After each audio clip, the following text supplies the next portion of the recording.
반갑습니다. 지금 우리는 문화 콘텐츠 산업의 대표 분야들을 살펴보고 있죠. 영화와 TV 드라마에 대해서 공부했고, 지난 시간에 만화에 대해서 살펴봤습니다. 그동안의 강의 내용이 잘 생각나지 않는 학생들은 지난 영상을 다시 확인해 주세요. 오늘은 네 번째 시간, 애니메이션의 이해입니다. 지난 시간과 같이 애니메이션의 기본 개념들을 먼저 살펴보고 그 특징을 알아보겠습니다. 이제 본격적으로 공부 내용으로 들어가겠습니다. 먼저 애니메이션의 개념을 알아보겠습니다. 계속 이야기한 것처럼 모든 용어를 찬찬히 살펴보면 그 개념을 알 수 있다고 했죠. 애니메이션도 마찬가지입니다.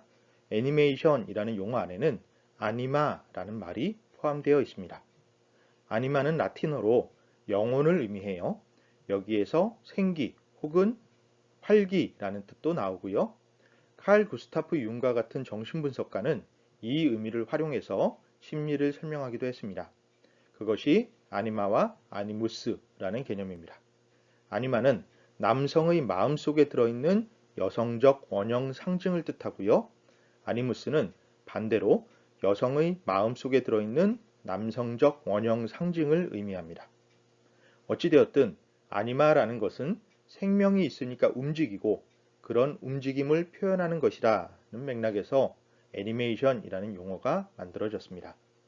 이처럼 애니메이션은 생명이 없는 물체에 움직임을 주어 살아 움직이는 것처럼 보이도록 만드는 영상 전체를 의미하게 됩니다. 그런데 비슷한 말로 만화 영화라는 것이 있죠. 지금은 사용 빈도가 낮아졌지만 1990년대까지는 이 말이 더 많이 사용되었습니다. 하지만 관련 산업이 발전하면서 애니메이션이란 말이 더 많이 쓰이게 되었는데요. 사실 만화 영화도 틀린 말은 아닙니다. 만화로 만든 영화라는 뜻이니까요. 다만 영상화의 과정을 보면 만화보다는 영화의 속성이 훨씬 강합니다. 만화는 어디까지나 기본 소재를 제공하는 역할이고요. 그것을 풀어내는 과정에서는 영상 매체의 특징이 발현되기 때문입니다. 그런 맥락에서 애니메이션은 만화가 아니라 영화다라는 주장이 제기되기도 했어요. 조금 뒤에 더 살펴보겠지만 기존의 애니메이션 산업에서 가장 많이 제작되었던 셀 애니메이션 분야만 생각하면 이런 설명도 타당합니다. 하지만 애니메이션의 영역은 훨씬 넓어요. 도표를 표현하면 다음과 같이 제시할 수 있겠습니다. 만화 영화, 즉 셀 애니메이션이 여전히 많은 부분을 차지하죠. 하지만 그 외에 다른 분야들도 포함하고 있습니다. 만화 영화라는 용어로는 다른 분야들을 모두 담아낼 수가 없고요. 바로 그런 맥락에서 보다 보편적인 용어인 애니메이션을 사용하게 된 겁니다. 만화 영화에 대한 이야기가 나온 김에 그 제작 방법을 더 살펴보고 넘어가겠습니다. 만화 영화는 그림을 재료로 제작되는 픽처 애니메이션의 한 분야입니다. 픽처 애니메이션에는 이 외에도 종이에 그림을 그리는 페이퍼 애니메이션도 포함됩니다. 하지만 만화 영화는 일반적으로 종이가 아니라 셀룰로이드, 흔히 셀로판지라고 부르는 투명한 비닐 위에 그림을 그려요. 그래서 명칭이 셀 애니메이션이 됩니다. 왜 이런 방법을 선택했냐면 투명한 비닐을 몇 겹을 겹쳐서 하나의 화면으로 구성할 수 있기 때문입니다. 이런 방식을 레이어라고 하는데요. 여기 예시는 시간과 빛이 만나는 곳이라는 블로그의 게시물을 참고로 제시한 겁니다. 여기서 알 수 있는 것처럼 세 장의 비닐을 겹쳐서 하나의 화면을 만들어내는 방식인데요.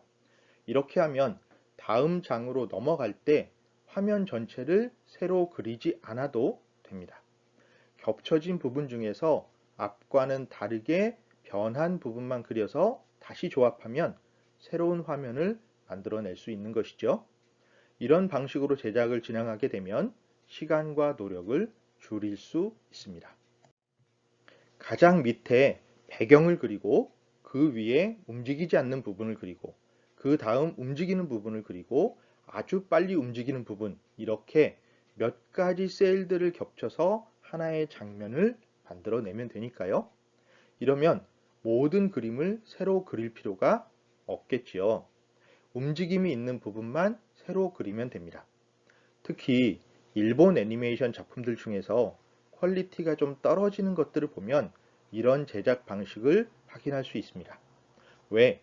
달리기를 할 때 발만 움직이는 경우가 있죠? 발만 새로 그린 겁니다.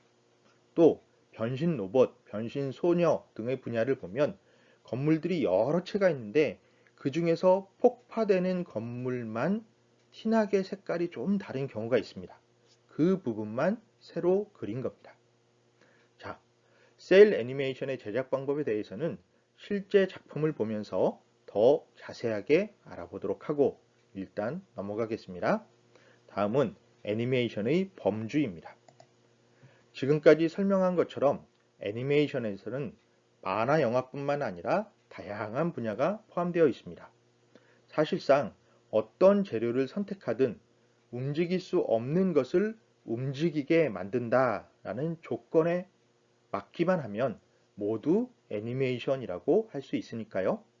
그래서 애니메이션은 끊임없이 생산되는 표현 장르이며 그만큼 표현 영역이나 형식이 개방적인 장르라는 설명이 가능한 겁니다. 자, 이제 애니메이션의 종류를 하나씩 살펴보도록 하겠습니다. 애니메이션은 크게 픽처 애니메이션, 오브제 애니메이션, 컴퓨터 애니메이션으로 구분됩니다. 픽처 애니메이션은 말 그대로 그림이 중심이 되는 애니메이션을 뜻해요. 앞서 설명한 셀 애니메이션이 주요 분야이고요. 그런데 여기에도 중요한 차이점이 나타납니다. 세계 애니메이션 산업을 선도하는 미국과 일본에서 모두 셀 애니메이션이 주력 분야였어요. 그런데 미국이 자본이 훨씬 더 많지요. 그러다 보니까 미국은 시작부터 움직임을 자연스럽게 표현하는 일에 주목했습니다. 반면 일본은 상대적으로 제작비가 부족하다 보니 움직임을 자연스럽게 표현할 수가 없었고요. 그래서 최소한의 움직임만으로 애니메이션을 제작하게 됩니다. 그런 부분은 나중에 작품을 보면서 다시 한번 설명드리도록 하겠습니다. 대표적으로 여기 소개된 이웃의 토토로와 같은 작품을 만들었던 지브리 스튜디오가 셀 애니메이션이 표현할 수 있는 가장 최상의 퀄리티를 보여주는 제작사로 평가받고 있습니다. 다음은 페이퍼 애니메이션입니다. 여기에도 몇 가지 세부 분류가 있지만 가장 대표적인 것이 참고 자료로 제시해 둔 것처럼 그림을 통해 입체감을 만들고 그것을 기반으로 움직임을 표현하는 애니메이션입니다. 오브제 애니메이션은 말 그대로 어떤 사물, 즉 오브제를 활용해서 움직임을 만들어주는 겁니다. 가장 대표적인 분야로 스톱 모션이 있습니다. 조금씩 인형을 움직여서 그것을 분할로 촬영을 해서 움직임을 구현하는 방식입니다. 조금씩 촬영된 내용을 쭉 연결시키면 마치 인형이 움직이는 것처럼 보이게 되는 것이죠. 다음으로 찰흙을 이용해서 움직임을 만들어내는 클레이 애니메이션이 있습니다. 대표적인 작품이 영국의 아드먼 스튜디오에서 만드는 윌리스와 그로밋이 있습니다. 이 작품 아주 특이합니다. 독타임즈와 독스토옙스키를 읽는 천재 강아지 그로밋과 그의 주인 윌리스가 주인공입니다. 클레이 애니메이션의 장점은 찰흙을 주요 재료로 사용하기 때문에 질감 표현이 굉장히 용이합니다. 그래서 참고 영상으로 제시된 윌리스와 그로밋 피크닉 편을 보면 등장인물들이 달 세계로 여행을 떠납니다. 그런데 이 달 세계가 영국 사람들이 좋아하는 치즈로 되어 있다라는 설정이죠. 달 세계에 피크닉 매트를 깔고 칼로 살살살살살 표면을 잘라서 치즈 조각을 만들고 그것을 크래커에 발라서 먹습니다. 영국의 전통적인 티 문화, 티파티 문화를 담고 있지요. 여기에서 그런 치즈의 질감이 클레이를 통해서 아주 잘 표현되고 있습니다. 우리는 어릴 때 찰흙놀이를 했지요. 그래서 클레이 애니메이션의 또 다른 장점이 사람들이 부담감 없이 수용할 수 있다라는 겁니다. 누구나 했던 찰흙놀이를 떠올리면 거부감이 들지 않게 되니까요. 하지만 단점도 분명합니다. 인형들을 미세하게 조금씩 움직이는 것들을 연속해서 촬영해야 되기 때문에 제작 기간이 오래 걸릴 수밖에 없습니다. 하루 8시간씩 열심히 일해도 하루에 만들 수 있는 분량이 10초에서 15초 정도밖에 안 됩니다. 그래서 장편으로 만들기에는 너무 힘이 들죠. 우리나라에도 클레이 애니메이션을 만드는 창작 집단이 있습니다. 권정생 선생의 동화를 원작으로 제작된 강아지 똥 같은 작품이 대표작인데요. 이 작품의 주인공은 당연히 강아지 똥인데 작품을 감상해 보시면 세상에서 가장 귀여운 똥덩어리를 만날 수 있습니다. 다음은 샌드 애니메이션입니다. 참고 영상을 보면 금방 알 수 있죠. 바닥에 조명을 깔고 투명한 판을 얹은 뒤에 그 위에다 모래를 뿌려가면서 그림을 그려서 표현하는 방식입니다. 그 외에도 옷핀만 한 5만 개 정도를 꽂은 다음에 그 높낮이를 조절해서 움직임을 만들어내는 핀 애니메이션도 있고요. 구체 관절 인형을 이용하는 경우도 있습니다. 돌, 나뭇가지, 낙엽 등의 자연 사물을 이용해서 애니메이션을 제작하는 경우도 있고요. 이처럼 다양한 오브제를 사실상 미술에서 사용할 수 있는 거의 모든 오브제를 사용해서 애니메이션을 만들 수가 있습니다. 컴퓨터 애니메이션은 컴퓨터 그래픽 기술을 이용해서 제작한 애니메이션을 뜻합니다. 초창기에는 컴퓨터 그래픽 기술이 발달하지 못했기 때문에 그 자체로는 애니메이션을 만들 수가 없었습니다. 그래서 실사와 애니메이션을 결합하는 방법을 사용했죠. 대표적인 작품으로 1988년 작품 누가 로저 래빗을 모함했나를 들 수 있겠습니다. 참고 영상을 보면 그 특징을 분명하게 알 수 있는데요. 여기 제시된 장면을 통해 확인할 수 있는 것처럼 실제 연기자가 연기를 하고 화면 위에다 그림을 그려 넣어서 직접 애니메이션 효과를 주었습니다. 그런데 이런 작업을 필름 위에 하게 되면 필름이 너무 작으니까 어려웠죠. 하지만 필름이 디지털로 전환이 되면서 그림을 삽입하는 작업이 한결 수월해집니다. 그러다가 실제하는 인물이나 배경이 없이도 컴퓨터로 그런 것들을 구현할 수 있는 기술이 개발됩니다. 당연하게도 이런 애니메이션은 컴퓨터 기술이 발전했던 미국에서 시작됩니다. 그 대표적인 사례가 여기 제시된 애니메이션 미녀와 야수의 한 장면인데요. 여기에서 미녀하고 야수는 그림으로 그린 거예요. 하지만 뒷부분, 배경이 되는 무도회장, 그리고 화면이 360도 돌아가는 기법 같은 것들은 컴퓨터로 구현되었습니다. 그림으로 그려서는 이렇게 자연스러운 움직임이 나올 수가 없죠. 그래서 이 부분만 국한해서 3D 기술, 컴퓨터 프로그래밍을 적용시킨 겁니다. 이러한 기술들이 점점 발달하자 그림 없이 3D 기술로만 만들어진 애니메이션이 나오게 됩니다. 몬스터 주식회사 등이 대표적인 예인데요. 이러한 3D 애니메이션을 제작하기 위해서는 당연하게도 좋은 컴퓨터가 있어야 하겠죠. 그래서 슈퍼컴퓨터를 보유하고 있었던 미국이 압도적으로 앞서 나갈 수밖에 없었습니다. 몬스터 주식회사에서 보면 몬스터가 한 발 쿵 내디디면 그 충격으로 인해 몬스터의 몸에 난 털들이 하늘하늘 위로 올라갔다가 다시 가라앉는 모습이 아주 정교하게 묘사됩니다. 그 각각의 털을 통제할 수 있는 프로그램을 짜고 구현했던 것이죠.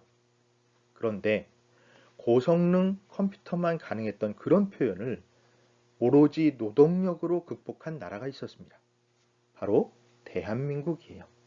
털의 움직임을 컴퓨터 프로그램으로 제어하는 것이 아니라 사람이 일일이 다 클릭해서 거의 비슷한 표현을 만들어냅니다.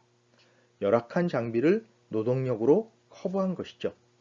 그런 노하우가 쌓이고 쌓여서 한국이 3D 애니메이션 강국으로 발전하게 됩니다. 물론 그 과정에는 엄청난 속도로 발전을 거듭했던 컴퓨터 기술의 영향이 있었지요. 이전에는 슈퍼컴퓨터만 가능했던 기능이 기술 발전에 따라 일반적인 컴퓨터로도 가능해졌습니다. 그러자 관련 분야의 제작 노하우가 빛을 발하기 시작하는 것이죠. 한국의 3D 애니메이션 기술은 세계적으로 유명합니다. 이를 증명하는 사례가 스튜디오 지브리의 센과 치히로의 행방불명이라는 작품입니다. 왜 여기에 보면 홍수가 난 다음에 전차를 타고 마녀를 찾아가는 장면이 있습니다. 그런데 전차가 호수로 변한 환상 공간을 지나가는 모습이 360도 회전하면서 제시되지요. 지브리가 처음 이 장면의 미장센을 구상했을 때 일본의 컴퓨터 그래픽 업체와 협업을 했는데 도저히 원하는 표현을 얻을 수 없었다고 합니다.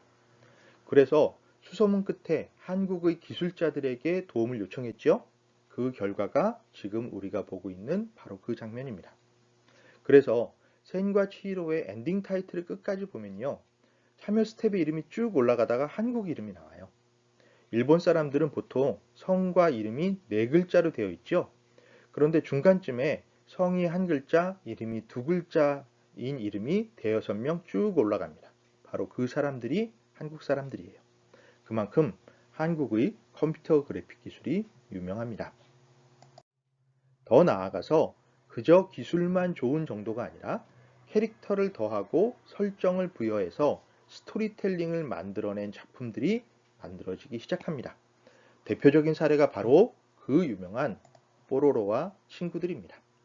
이 작품이 등장하면서 세계적으로 3D 애니메이션의 발전 가능성이 입증됩니다.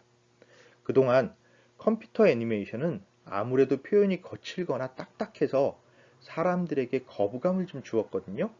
하지만 이제 아이들도 부담 없이 즐길 수 있는 수준의 굉장히 정교한 표현으로 이야기를 만드는 기술이 가능해졌던 겁니다.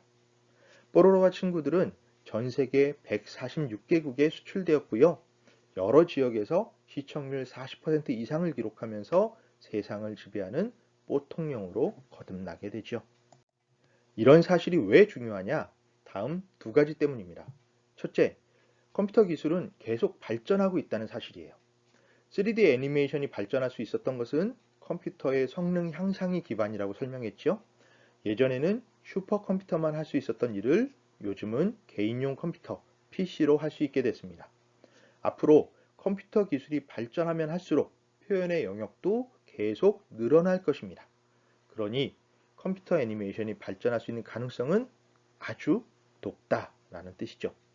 둘째, 컴퓨터 애니메이션은 다른 애니메이션 분야에 비해서 제작 비용이 저렴하다는 사실입니다. 물론 컴퓨터 애니메이션도 초기 작업, 그러니까 프로그램을 짜서 캐릭터를 만들고 공간 배경을 설정하고 이런 작업을 할 때는 돈이 꽤 많이 들어갑니다. 하지만 후반으로 갈수록 비용이 줄어들게 되어 있어요. 셀 애니메이션의 경우에는 작품의 처음부터 끝까지 돈이 계속 들어가는 수밖에 없습니다. 왜냐하면 그림을 계속 그려야 하니까요. 그런데 3D 애니메이션은 초반에 제작비를 많이 투입하게 되면 그 다음부터는 프로그램에 따라서 캐릭터들이 가상 공간 안에서 자기들끼리 움직이게 됩니다. 그러니까 후반부에는 거의 비용이 들어가지가 않죠. 사실 애니메이션은 제작비가 많이 들어가는 문화 콘텐츠 산업의 한 분야입니다. 작품마다 다르기는 하지만 일반적으로 실사 영화에 비해서 거의 3배 정도의 제작비가 들어가요. 그러니 쉽게 도전하기가 어렵지요. 그런데 컴퓨터 기술을 활용하면 돈을 많이 들이지 않아도 애니메이션을 제작할 수 있는 환경이 구축되는 겁니다. 애니메이션 제작 기술을 가지고 있고 그림도 잘 그리고 이야기를 잘 만드는 한국에서 이제 비용 부담을 크게 느끼지 않으면서 여러 가지 이야기를 만들어낼 수 있는 기회가 오고 있다라고 할 수 있겠습니다. 그런 점에서 다시 한번 뽀로로의 위대함을 느낄 수가 있는 것이죠.